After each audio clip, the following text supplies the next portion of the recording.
Marcos, the writer and creator, Chris Brancato, wrote the Supreme Team. And for all of y'all, Irv Gotti can't make the Supreme Team. You wasn't even around Supreme in the 80s. But that's my man. You know who's making the Supreme Team? Supreme. He's talking to Chris Brancato. Irv Gotti can't make the Supreme Team. He wasn't around Supreme in the 80s. No, I wasn't. But he's my brother now. He's going to tell him the story. What you gonna say now? Supreme can't tell Supreme Team story. Wait a minute, it gets better. You know who else is telling the story? Fucking Prince. Prince is my man. He's telling the story too. But that's coming. Listen, the deal is already done. I'm gonna circle back. Crack, wait. The deal is Supreme doing. You know, Supreme is just one of one because I speak to him, you know, we speak often. He speaks to BJ like almost every day or every other day. He's always in the best spirits. This is a guy who's probably never coming home, is in the worst jails. Yo, it's so crazy. He was in a jail, I believe it was in West Virginia. This guy, Preem, never complains about jails. He was like, Gotti, these motherfuckers in here, I gotta get away from these motherfuckers. He was like, every day someone is getting it, nigga. He's like, this is the worst jail I've ever been in. And to hear him say that was shocking. They transferred him. He's in Kentucky now. But now, he's just my best friend, man. I love Supreme. I just love this guy. Because here's a guy Supreme too. But here's a guy. But listen, here's a guy who's in prison for life. And he gets on the phone with me, and he's just always like, get him, Gotti. And he loves talking to me. But it's like what I told him, because you know they wanted to give him the death penalty, and he had to fight to not get the death penalty. And I was like, Preem, fight that, because you know you could still be a part of what I'm doing, even in jail. Like, he's a part of the Supreme Team. He's a part of it. He speaks to Chris Brancato, like, you know what I'm saying. So he wakes up and he's a part of this shit. You know what I'm saying? Now, granted, he's in prison, but fuck.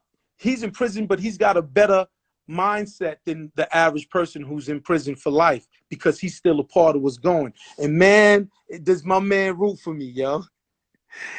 Every time I get a win or whatever, he's the most happiest nigga. He be like, get him, Gotti, just get him, man. Get him for us. Get him for us. Get him for me. Get him for Prince. Get him for us, nigga. He be riling me up. By the time I get off the phone, I could work for like the whole week straight. Let me tell you something. My best friend is in jail too for life. He got big numbers. Yeah. And he's the same way for me, man. He's so happy for me. And he's the first one to wish me happy birthday. He's the first one that that's like, that's a blessing, man. But really, it's like doing, and the success that you had. What guys out here need to know, if you got people that's behind the wall, you motherfucking right, like, keep it gangster with them and talk to them or whatever. Especially if they was with you and they was down for whatever with you. Preem's a nigga that was he's down for whatever. Preem used to tell me, he said, Gotti, if a niggas get you and you get shot, right? He said, if you have enough strength, take your blood and write their name on the pavement, and I'm gonna get them. You know what I'm saying? I'll be like, Preem, you a motherfucker. But this is the kind of nigga. That's why I had posted a picture with me, Jay Prince, my brother, and Preem. And I was like, this is my family. And, you know, certain people's like, you need to pick better family members. And I've commented back. I was like, shut the fuck up. I'm like, I love these niggas. You know what I'm saying? I'm just a different nigga. You know what? That's something that's added to your mystique, to your armor. The fact that you've always kept it real with your brother, even though it wasn't, you know, when the feds come, nobody stand next to nobody. Let me tell you something. The most important thing, more than money that you can have when the feds come, is for someone to write a letter on your behalf. People are so scared to come around some shit like that. Nah, nigga. Just write a letter. Listen, first of all, you guys stood next to this man no matter what. Listen, I know about these things. When the feds came for me, niggas scattered from me.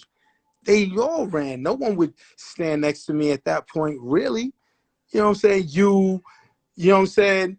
I ain't gonna lie, the nigga Dame Dash, he got me, he helped me get some suits, get me right for court, because I ain't really a fashionable nigga. You know what I'm saying? But J.R. and Lauren was JR there and every Lauren, day. they love that bullshit. They was like, beat him, Gotti. JR was like, you're a motherfucker, Gotti. Be a motherfucker. Yeah. Hey, You yo, know? and let me tell you something, Irv. You're a funny dude, right? Because I had never been in a Fed building. I never wanted to. And part of the rule in the streets is somebody get caught, you see them after the case or some shit like that. You know, got to stay away because it gets real hot. Right. And I remember I got the call. They said, Joe, you know, you got to come in here, man. Like, you got to show your face. Right. I went and got me a button-up shirt. I remember when I went in there, in the audience, was me, Tata from Rock Nation, and Jay Prince from Houston. Oh, my Some God. beautiful friends you had in the audience, right? Right. And when I walk in, you smile at me and wave like, you like, with the nicest, warmest smile. And I remember they had a break, and you came outside, you said, man, you see how the Latinos looked at you when you came in? Oh, we got this. I said, motherfucker, Irv is crazy, man. I said, yo.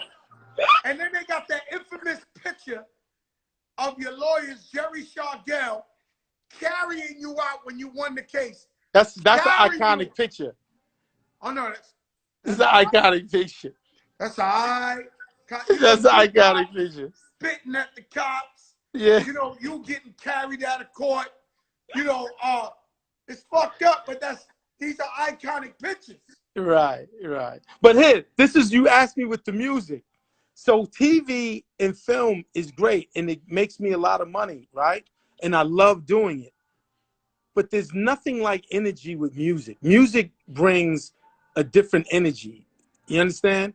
When you drop, nothing could stop me. I'm all the way up, and the whole world is going all the way up. It's just a different energy. And I to my core am a music guy. I'm DJ Irv. I'm a DJ. You understand? So I had to double back, but I was waiting for the right artist. So when JT fell in my lap, man, this guy, we be in the studio, this nigga will make 5 records a day, man. And they not throwaways. That's how these young boys is moving, man. They different now. Yeah, but he's a different young boy, because like I could give him direction, right? You see where I'm at. I'm in the studio and flip this or do it like this. You're one of the biggest hit makers ever created. Thank you. But and I'm giving him I never had everything. A problem giving you $250,000 a beat, because I can't when I think about that. I never had a problem giving you $250,000 a beat. Hey, but look, look, double platinum, right? Double platinum, nigga. Hey, y'all, listen, Irv, I never forget. My album comes out. They start playing What's Love. Listen, I was in a hotel in Houston, right? And the phone rang in the hotel. I don't know how you used to get the number. The phone rang in the hotel in Houston, and you said, platinum. Platinum, nigga. Yo, I remember that. Like, hey, but that was the first time. Like, hey, was that the first time you went platinum? First time I went platinum. And then you went double platinum. And I went double. But listen, Irv, you called me on the phone and you said, platinum. Platinum. And I was like, yo, who's this? And you said, Irv, we going platinum. And I was like, I'm like, yo, we only doing like 25,000 a week. But you were so smart and you knew how the numbers was moving. Yeah. That you said, yo, this shit gonna go platinum.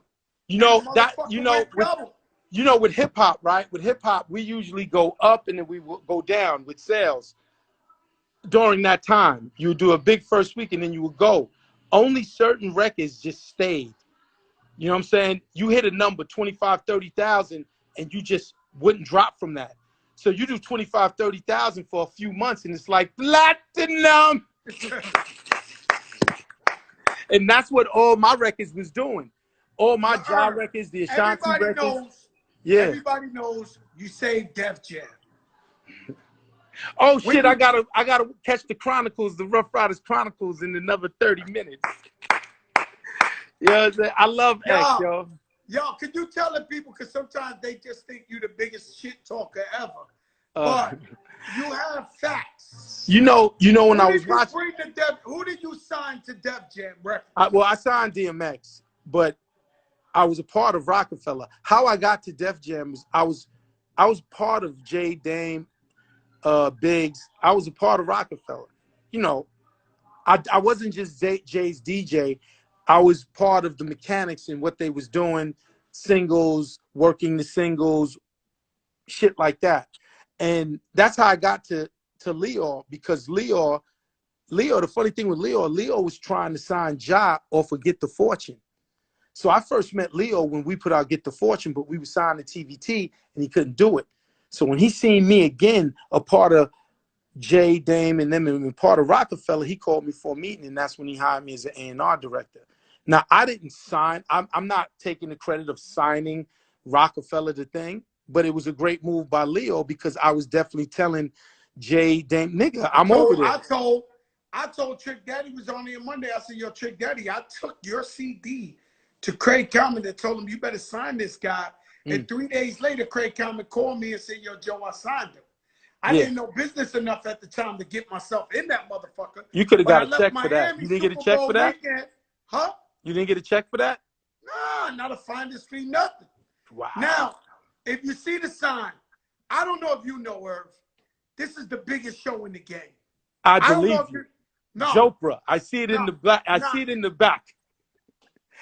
Yo, listen, yo, Irv, I'm watching all these other so-called journalists changing their DNA of how they doing interviews. Now, yo, something you never heard. We call this a Jopra moment.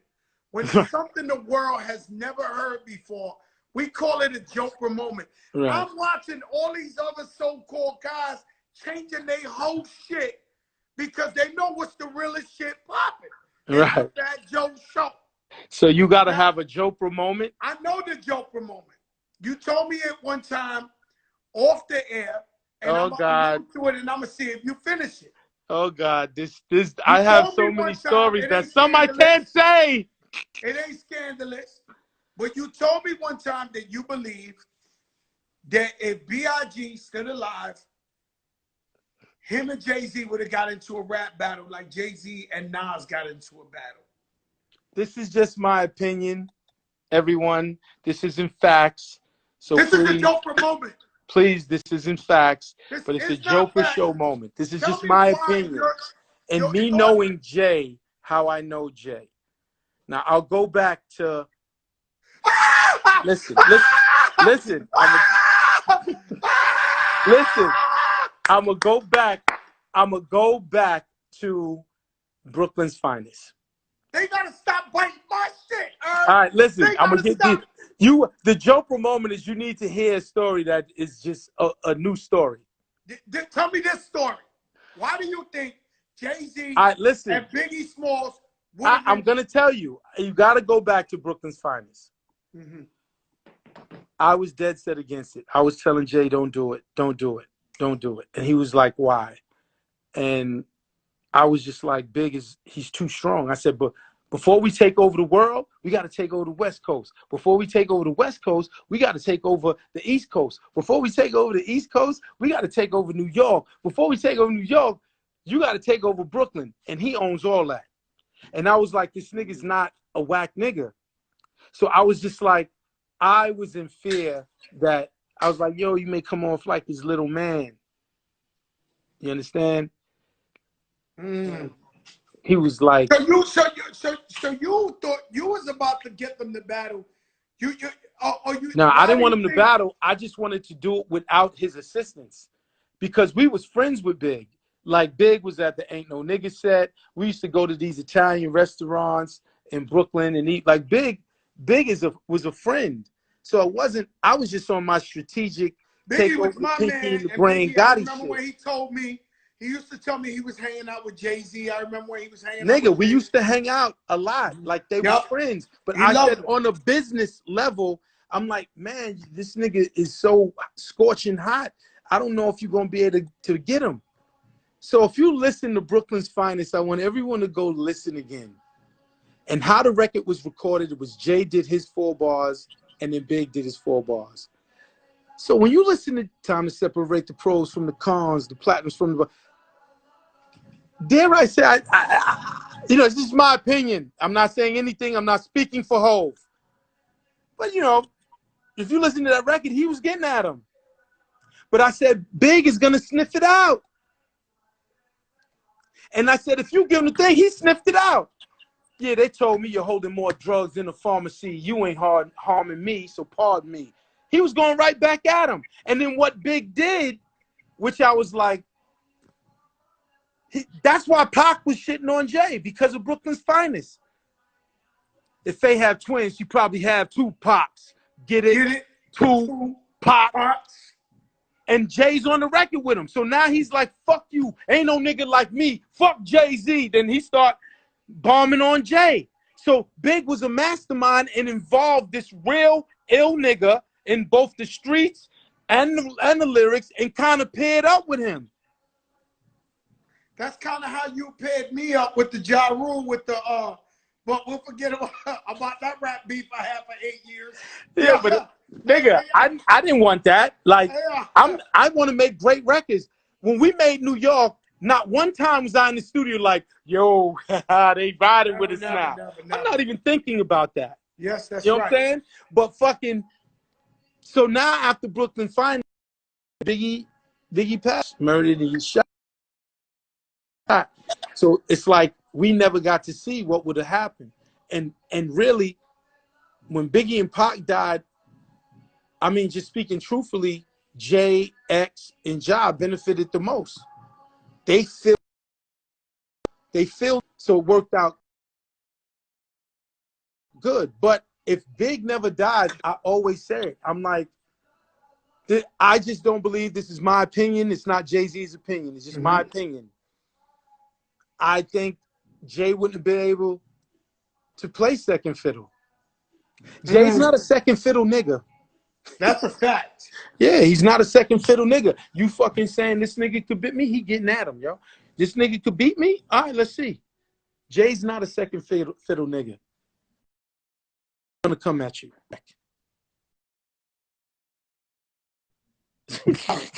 So if Big never dies, if Big never dies, do I think they would have danced? They would have danced eventually.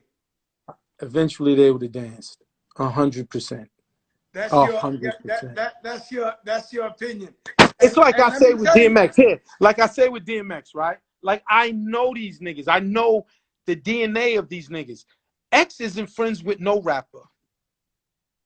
If you rhyme, he don't like you. Trust me. He'll come around and hey, what up, Smoke, and laugh and joke with you. Go ahead and get in the booth with him. I'm gonna bite him. I'm gonna get him, Gotti. Like that's just who he is. He's not cool with any rapper. If you rap, he could have a friendship with you somewhat, but he's gonna let you know I'm better than you. It's just in his DNA. Let me ask you a question, right? And you tell me this all the time, and you try to convince me, and I tell you, Irv, I never get high. I don't want to get high. Right. And you tell me your theory of, you tell me, you said, yo, you gotta get high. Hey, it's you know what? It's something to be said with drugs and music. You know what I'm saying? It is. Some of the best records that I've made, I was high as a kite, yo. And I'm not, hey, everyone out there, if you're listening, I'm not a drug nigga. Like I don't smoke weed. If I smoke weed, if JT is smoking, I'll smoke a little weed. You know what I'm saying? I'm not walking around getting high every day. But I have to say. Now, Irv, I'm not saying that. But you told me, yo, Joe, you're doing a great injustice. You should go to an island somewhere. And get high. It'll be great. And really enjoy life. Enjoy it to the maximum. Listen, anyone, like me, Hey, listen, I'm gonna say this to everyone out there. All of the people that's as thing. If you have done ecstasy, just comment on here if it was the greatest sex you ever had was on ecstasy. Yo, Irv. And see what happens is once you have that greatest sex in the world on ecstasy, you chase it. You fucking chase it like a demon. So that's what I'm like, nigga, I was high for 3 years straight. But in that 3 years, I made all of those hit records high. That's why I was like, Joe, I'm talking to Joe, geeked the fucked up, face torn off, eyes rolling like a motherfucker. And I'm like, nigga. You're like, Joe, you don't know. I'll give you the, I said, I'll give you the great shit. Go to an island. Yeah. Now here's more. If you, look, Irv, don't lie. My nigga Cruz, he's like, yeah, look, everyone's yes, thumbs up. I'm telling you. Like, now, if you have ever been on an island, if you've ever been on an island and fucking got on too with the baddest bitch, you tell me if this, you're like, this is life. This is life. Hey, yo, let me tell you something. Yo, Irv, you so fucking crazy because you're so convincing. Sometimes when I'm with you, I tell the truth. I'm actually contemplating it. Listen, Crack, like, you should do it. You know why? I'm gonna tell you why. My wife on an island and listen, get high? I'm not promoting like drugs. I know it sounds like I'm promoting life. Now here, let me tell y'all about life. And this is why I am the way I am. Everyone is the same. We are all born, right? We're all gonna die.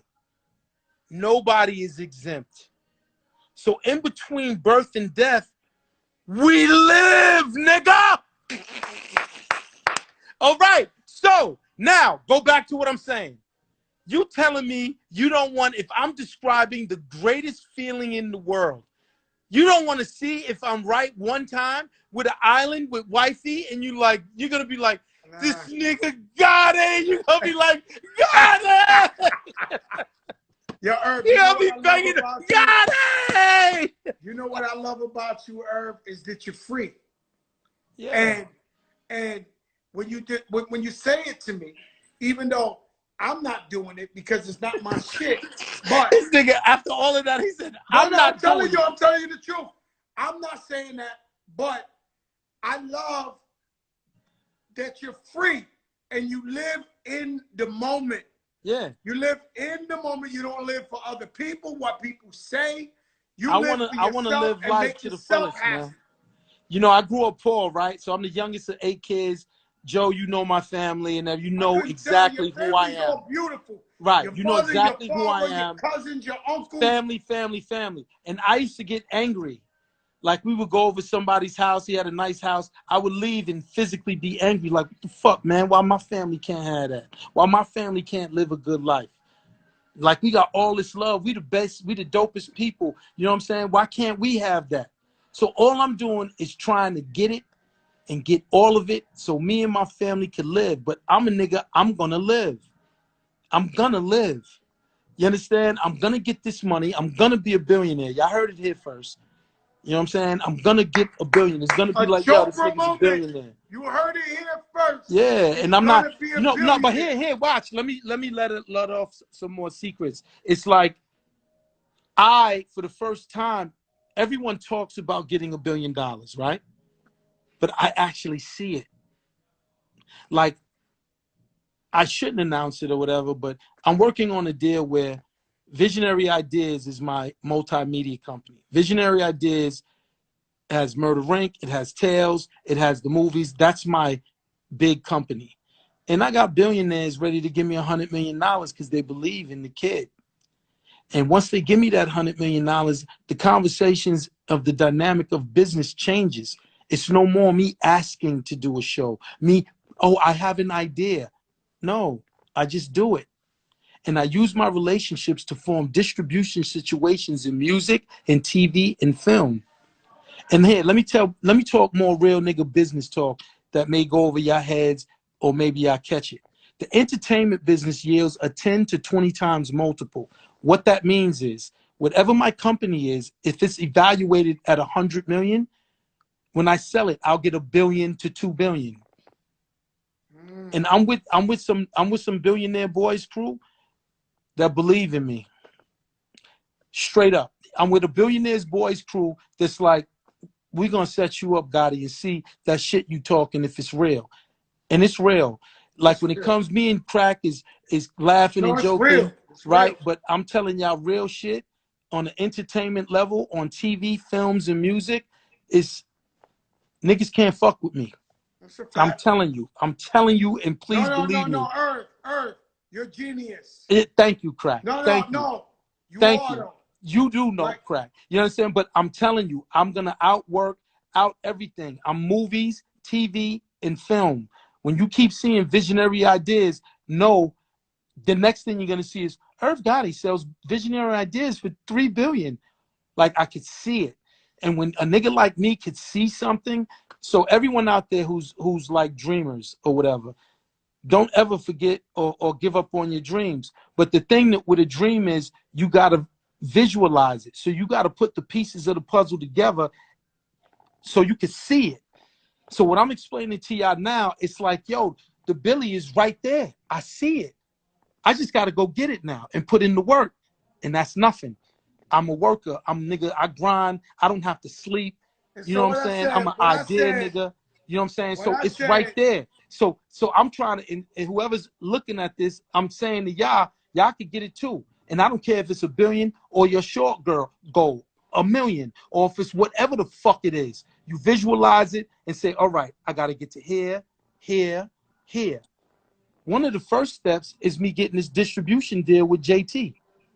Okay, so now when I get the distribution deal, I own all my masters. I get fucking 75% of my motherfucking money, right? Okay, the investors that's giving me, that's an asset to them. They're like, you're gonna. I said, yeah. So once I close that deal, it's gonna help trigger that. And nigga, when you see the Supreme Team movie, you gonna hear me say, I own half that movie. I don't give a fuck if it's 100 million. I paid 50 million. Visionary Ideas, pay 50 million, and I own half of that. So when it comes out and generates 500 million, and now Visionary Ideas profited 200-300 million, now my valuation on my company is like 400 or 500 million. Okay, Mark, get that 10 times X you talking about. Get that 20 times X. You do the math. 510 times is 5 billion. So, you know what I'm saying? That's where my mind is. My mind ain't on no bitches right now. My mind ain't on no drugs. My mind ain't on no bitches. My mind is on getting my family $1 billion. $1 billion. And that's amazing. And yeah. I'm gonna send Preem a ticket. It's gonna be the first time a nigga got $1 million on his books and shit. You gonna get more Jack Mac than he could eat. Yeah, that's not a bad idea. Yeah, but that's what it is. Let me tell you something, right? When I was coming up, it wasn't to Lord Finesse. It's from my projects. I knew him before he rapped, and then he told me he was going to get on. He got on, and I heard Red Alert playing it. If it wasn't for that, I would have never believed. That's what inspired you. Yeah, I would have never believed. Because a nigga right next to you did it. And me, I'm a hustler. So I'm like, yo, I gotta get it. I can do it. I gotta get it. Right? You know, Crack, what everyone doesn't know, I feel both me and Crack has been done a disservice. Because I feel Crack is one of the best and smartest executives and record makers in the business. So I actually hate the fact that the powers that be didn't recognize. I know why I didn't get it. I didn't get Def Jam. All of you guys like, yo, Gotti, you should be a Def Jam. Nigga, the feds ran up in Worldwide Plaza. So anytime they talk about me being the president, somebody said, well, the nigga did have the FBI running up in the offices. And I hurt myself because they say, and the nigga still says he loves Supreme. It's like I didn't learn. But I ain't never leaving my niggas. I can't. Imagine me leaving my niggas and it's just me and I don't talk about Preem and BJ ain't with me and nigga, you know what I be crack. I be like, you niggas is trying to make me lose my sleep. I can't leave my niggas. It's to the casket with my niggas, y'all. It's to the casket drops. I can't leave them. I got no choice I'm but to respect I said that. I'm gonna drag them with me to the mountaintop. And if they make it harder for me, so be it. But they gonna be there with me. Well, you better believe if I get $1 billion, you're gonna see BJ right next to me. I may be on the phone with Preem like, nigga, I did it, nigga, we did it. You understand? You're gonna see Darcel, you're gonna see my brother, you're gonna see the same niggas that been banging with me, you're gonna see them. Crack, you gonna be there too. We gonna figure out how to fucking get you and a Billy with these niggas. Oh no, we gonna get it. We gonna get it. I was selling finesse. The other day was my birthday, 12 midnight. Showbiz called me first. Then finesse called me second. And these are the niggas I grew up with. I came up with. Right.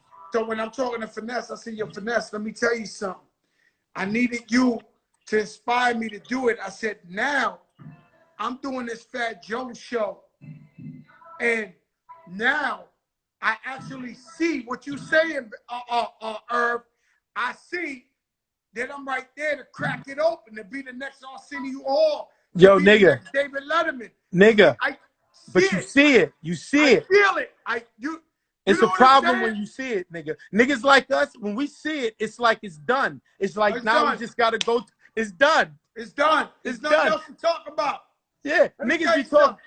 I was in the water with Khaled today, just 2 deep in the middle of the Turks. The shit's so blue, it looked like you in a swimming pool. They don't even got a wave. Something so crazy over here, they ain't even a bird or a fish around here. I don't know, they keep the animals out. So me and Khaled is in the water, and I tell him, I say, yo, Khaled, I don't really worry about money. He don't. Trust me. Yeah. So I'm like, I don't worry about money because we get money. That's it. We're already, anything different than this is like, it's like not even understandable. This is our normal life. Right. We've been doing this forever. Your crib in Jersey, the shit is a mile long to get to the front gate. I wouldn't expect nothing. I wouldn't expect nothing else. This is the shit we do. Yeah. Right? So God bless. God bless. Thank God. Super God bless. Yeah. But I tell Khaled, I say, yo, Khaled, I see it. For me, you know, he's doing his own thing. He's killing the game. I said, for me, I see it.